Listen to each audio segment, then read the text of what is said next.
तो नमस्कारम, स्वास्थ्यम और क्या बोलते हैं, स्वागतम ना। दोस्तों, आज हम लोग करने वाले हैं इकोनॉमिक्स मेजर पेपर 5 और पेपर का नाम है आपका इंटरनेशनल ट्रेड या फिर इंटरनेशनल इकोनॉमिक्स। दोनों नाम इसको हम लोग बोल सकते हैं, इंटरनेशनल ट्रेड या इंटरनेशनल इकोनॉमिक्स। ठीक है, देखते हैं मेजर पेपर 5। तो जनरली जिस जिस यूनिवर्सिटी में ये पेपर है उन सभी के काम में देगा। वैसे जनरली बात करें तो आपका रांची यूनिवर्सिटी, एनपीयू, इसके अलावा बहुत सारी यूनिवर्सिटीज़ में रखा जाता है इंटरनेशनल इकोनॉमिक्स या इंटरनेशनल ट्रेड। ठीक है, देखिए इसमें आपको जो पढ़ना है, पहले सिलेबस जानेंगे, फिर इंपॉर्टेंट क्वेश्चन और फिर प्रीवियस ईयर क्वेश्चन। ठीक है, तो पहला है यूनिट आपका scope and theories of international trade. ठीक है यार, मेरा ना पेट में बहुत ज़्यादा गैस बनता है, क्या बताएं। हाई एंटीबायोटिक खा के ना, मतलब हाई एंटीबायोटिक मेडिसिन मत लीजिएगा, नहीं तो लिवर ख़राब कर देगा। चलिए, दूसरा यूनिट पढ़ना है आपको फ्री ट्रेड वर्सेस प्रोटेक्शन। ठीक है, यानी कि मुक्त व्यापार और सुरक्षा। तीसरा आपको पढ़ना है foreign exchange and balance of payment. ठीक है, यानी कि फॉरेन एक्सचेंज, विदेश में एक्सचेंज करना, लेन देन करना, और बैलेंस यानी कि मुद्रा नियंत्रण। ठीक है, नेक्स्ट है आपका यहाँ पे चौथा यूनिट पढ़ना है international financial institution and India. ठीक है, तो टॉपिक मिला के देखा जाए तो चार को तो यूनिट पढ़ना है, लेकिन बहुत बड़ा है, चार को में बहुत बड़ा है। इंपॉर्टेंट क्वेश्चन अगर हम सब का निकालेंगे ना तो एटलीस्ट 20 क्वेश्चन से ज़्यादा इंपॉर्टेंट निकल जाएगा, फिर इंपॉर्टेंट निकालने का फ़ायदा ही क्या। इसलिए मैं आपको मात्र 5 को इंपॉर्टेंट क्वेश्चन दे रहा हूँ। ठीक है, बस इतना कर लीजिएगा और इसके बाद प्रीवियस ईयर क्वेश्चन दिखाऊंगा। इन दोनों को आप जितना क्वेश्चन यहाँ पे दिया जा रहा है इतना क्वेश्चन कर लीजिए। ठीक है, उम्मीद करता हूँ कि अच्छा जाएगा एग्जाम। तो पहला क्वेश्चन है हमारा, अंतर्राष्ट्रीय अर्थशास्त्र की परिभाषा, प्रकृति तथा महत्व का वर्णन करें। इंग्लिश में है कि define the nature and importance of international economics. ठीक है,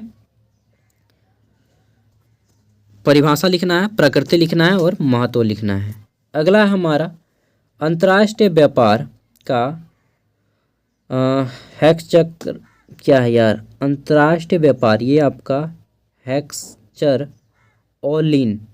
ठीक है, ये एक अर्थशास्त्री हैं, इकोनॉमिस्ट हैं, और इन्होंने कुछ थ्योरी दी है। उस थ्योरी को लिखना है कि इंटरनेशनल लेवल में अगर आपको ट्रेड करना है तो हेक्सचर ओलिन के जितने भी सिद्धांत दिए गए हैं उन सिद्धांतों के अकॉर्डिंग क्या बोला गया है वो चीज़ लिखना है। नेक्स्ट है आपका यहाँ पे 3 नंबर जो है फ्री ट्रेड क्या होता है, यानी कि मुक्त व्यापार क्या होता है, और फ्री ट्रेड करने के पक्ष में और विपक्ष में दोनों को बताना है, अगेंस्ट एंड फेवर। ठीक है, what is free trade, give argument for the against free trade, और आपका इसके अगेंस्ट में भी बताना है और इसके फेवर में भी बताना है। ठीक है, इंग्लिश वाला कुछ कुछ जगह पे मिस्टेक हो गया है टाइपिंग।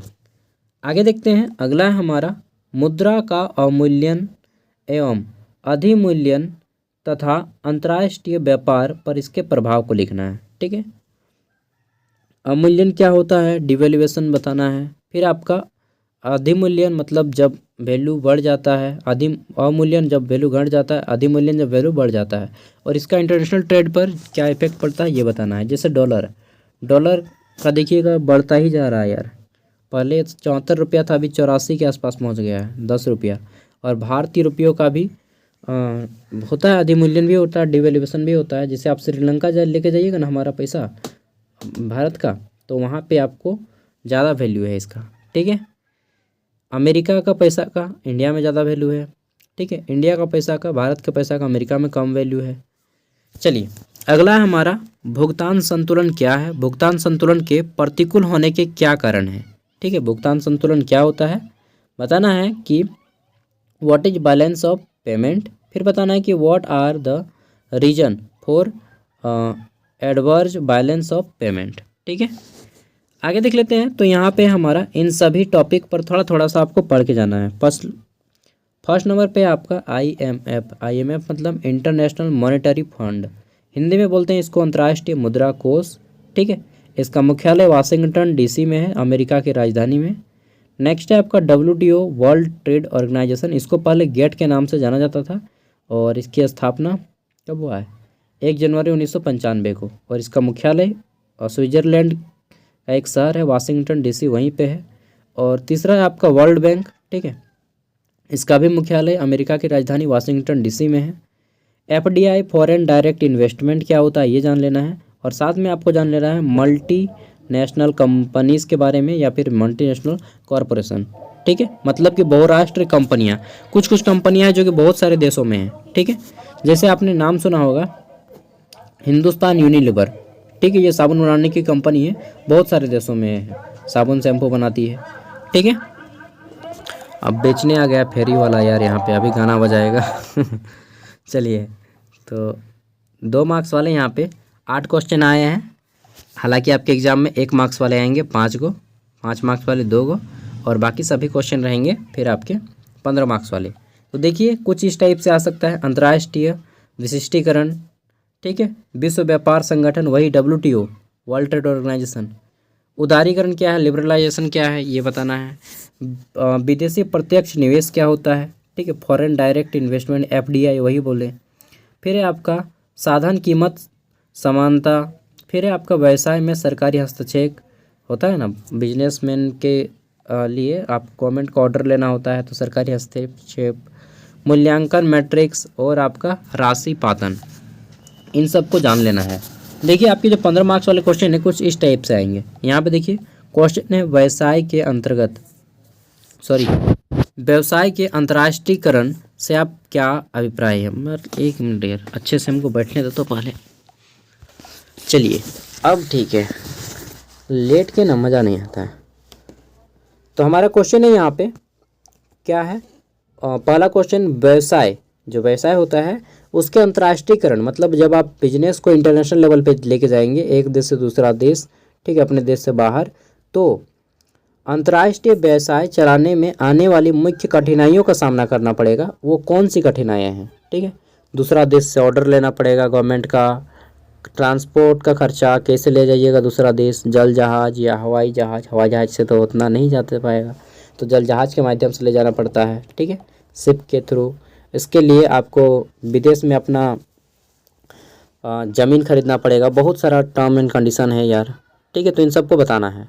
अगला है व्यावसायिक जोखिम के विभिन्न प्रकार क्या हैं। अंतर्राष्ट्रीय व्यापार में जोखिम के मूल्यांकन की मुख्य कठिनाइयों का वर्णन करें, ठीक है। फिर है आपका यहाँ पे विदेशी पूंजी से आप क्या समझते हैं, इसका वर्गीकरण कीजिए। और फिर अल्प विकसित देशों के लिए विदेशी पूंजी की आवश्यकता की व्याख्या करें, ठीक है। जिस देश में पूरे विश्व में 3 प्रकार के देश हैं, एक विकसित, एक विकासशील और एक गरीब देश, ठीक है। हमारा भारत विकासशील देश है।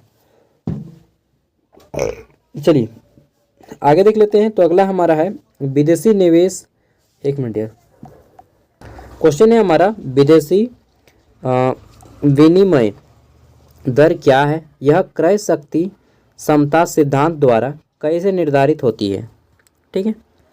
आगे देख लेते हैं नेक्स्ट क्वेश्चन।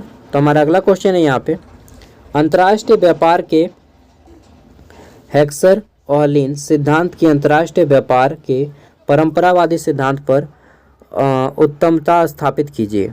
नेक्स्ट है आपका 7 नंबर क्वेश्चन विश्व व्यापार संगठन के उद्देश्य। ये क्वेश्चन बहुत इंपॉर्टेंट है, ठीक है। विश्व व्यापार संगठन के उद्देश्य तथा मुख्य कार्यों का वर्णन कीजिए। WTO व गेट में क्या अंतर है। देखिए पहले इसका नाम था गेट, बाद में नाम बदल के WTO कर दिया गया, ठीक है। गेट नाम था general agreement on tariff and trade, बाद में कर दिया गया वर्ल्ड ट्रेड ऑर्गेनाइजेशन 1 जनवरी 1995 को, ठीक है। आगे देख लेते हैं नेक्स्ट। तो अगला क्वेश्चन है ब्रांडिंग से आप क्या समझते हैं। अंतर्राष्ट्रीय विपणन में ब्रांडिंग निर्धारण की जितने भी विशेषताएं हैं वो आपको बतानी है। और अंतिम क्वेश्चन है आपका अंतर्राष्ट्रीय संभार तंत्र से आप क्या समझते हैं या परिभाषा लिखना है। इसके सामने आने वाली जितने भी चुनौतियां हैं उन चुनौतियों को बताना है। देखिए इसका मैंने क्वेश्चन बहुत कम करवाया है आपको, हालांकि पहले आपको ये इम्पोर्टेंट क्वेश्चन को सॉल्व करना है, उसके बाद आप प्रीवियस ईयर को सॉल्व कीजिएगा, ठीक है। तो पहले इम्पोर्टेंट क्वेश्चन सॉल्व कीजिए। यार पेट अचानक से दर्द करने लगा। और रखते हैं वीडियो को, PDF मैं वीडियो को डिस्क्रिप्शन में दे दूँगा। बाय।